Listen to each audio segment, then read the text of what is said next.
স্বাধীনতা সার্বভৌমত্ব ছেলে হাতে মোয়া নয়, কথায় কথায় চলে যাবে।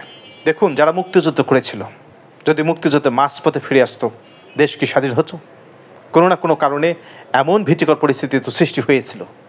সহযোদ্ধা মারা গিয়েছে, প্রতিপক্ষের আধুনিক অস্ত্র অবশ্যই ভীতি জেগে নিয়ে পরিবেশ সৃষ্টি করেছিল। তারপরও মুক্তিযোদ্ধারা 9 মাস যুদ্ধ চালিয়েছে, শেষ পর্যন্ত ছিনিয়ে এনেছে স্বাধীনতা। সার্বভৌমত্ব ঠিক তখনই যাবে যখন এই মুক্তিযুদ্ধের জায়গায় আপনি অন্য কিছুকে রিপ্লেস করবেন। ঠিক তখনই আমাদের স্বাধীনতা সার্বভৌমত্ব যাবে, ঠিক তখনই স্বাধীনতা সার্বভৌমত্ব প্রশ্ন আসবে। সেটাই কি করা হচ্ছে? প্রশ্ন থাকতে পারে। দেখুন, গত 9 মাসে সংস্কারের নামে অনেক মব হয়েছে।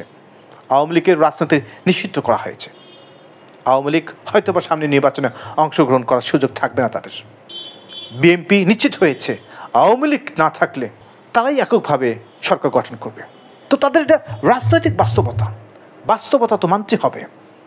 দেখুন, এই সরকার এনসিপি রিলেটেড সরকার, কে না জানে, যেখানে বিএনপির পক্ষ থেকে বলা হচ্ছে সময়ের পর সময় চেয়েও বিএনপি নেতারা দেখা করতে পারেনি প্রধান উপদেষ্টার সঙ্গে। সেখানে এনসিপির নেতারা হঠাৎ করে যমুনায় গিয়ে প্রধান উপদেষ্টার সঙ্গে দেখা করেন এবং প্রধান উপদেষ্টা তার মনের অনুভূতি জানিয়ে দেন যে আমি দায়িত্ব থেকে হয়তো বা অব্যাহতি নেব, কারণ আমি পরিবেশ পাচ্ছি না। আপনি এই মন্তব্য যদি করে থাকেন, তাহলে আপনি প্রমাণ করে দিলেন আপনি এনসিপির প্রধান উপদেষ্টা। আপনার এই মতামতটা সর্বদলীয় বৈঠকে জানাতে পারছেন, সেটা না করে শুধু এনসিপির নেতাদের জানালেন, সঙ্গে ছিলেন 2 উপদেষ্টা। এগুলো তো মিন করবেই রাজনৈতিক দলরা। বিভিন্ন রাজনৈতিক দল বিভিন্নভাবে চিন্তাভাবনা করবে। বিএনপি বুঝে গেছে, তারা বাস্তবতা রিয়েলাইজ করে ফেলেছে। বিএনপির ভাইস চেয়ারম্যান সালাউদ্দিন আহমেদ বলেছেন, আমরা তো প্রধান উপদেষ্টা পদত্যাগ চাইনি, আমরা 2 ছাত্র উপদেষ্টার পদত্যাগ চেয়েছি। সরকারের নিরপেক্ষতার জন্যই তো তাদের পদত্যাগের প্রয়োজন রয়েছে। তা তারপরেও উনি যদি ব্যক্তিগত অসুবিধার কারণে পদত্যাগ করতে চান, এদেশের জনগণ বিকল্প খুঁজে নেবে। এটাই বাস্তবতা। পৃথিবীতে কোনো কিছু কারোর জন্য আটকে থাকে না। দেখুন, তাদের রিয়েলাইজেশন একদম স্ট্রেট কাট। আবেগ দেখে ভালোবেসে মুক্তিযোদ্ধারা যুদ্ধে গিয়েছিল, কিন্তু মাঝপথে আবেগ দেখিয়ে আবার যদি যুদ্ধ থেকে ফেরত আসতো, স্বাধীনতা কখনোই আসতো না। আপনি দায়িত্ব নিয়েছেন সর্বজন গৃহীত বলেই। আপনি বলেছেন আমি দায়িত্ব নিতে প্রথমে অপারগতা প্রকাশ করেছি, কিন্তু পরবর্তীতে জাতির কথা ভেবে ছাত্রদের অনুরোধেই আপনি দায়িত্ব নিয়েছেন। মাঝপথে এই ঠুনকো চাপে আপনি যদি সরে যেতে চান, তাহলে এখন যদি যুদ্ধ হয়, বাংলাদেশকে বাঁচাতে হবে জীবনের বিনিময়ে। এই শেষ বয়সে এসে জীবনের কথা চিন্তা করবেন না বাংলাদেশের কথা চিন্তা করবেন? আপনি শুধুমাত্র সংস্কার করতেছেন না, সংস্কারের নামে আওয়ামী লীগকে নিষিদ্ধ করা হয়েছে। তাই বলে কি আওয়ামী লীগের ভোটারদের জোর করে কোনো একটা মত চাপিয়ে দিতে পারবেন? আওয়ামী লীগের ভোটাররা সামনের নির্বাচনে হয়তো বা ভোটই দিবে না, কিন্তু ভোট তো ঠিকই হবে।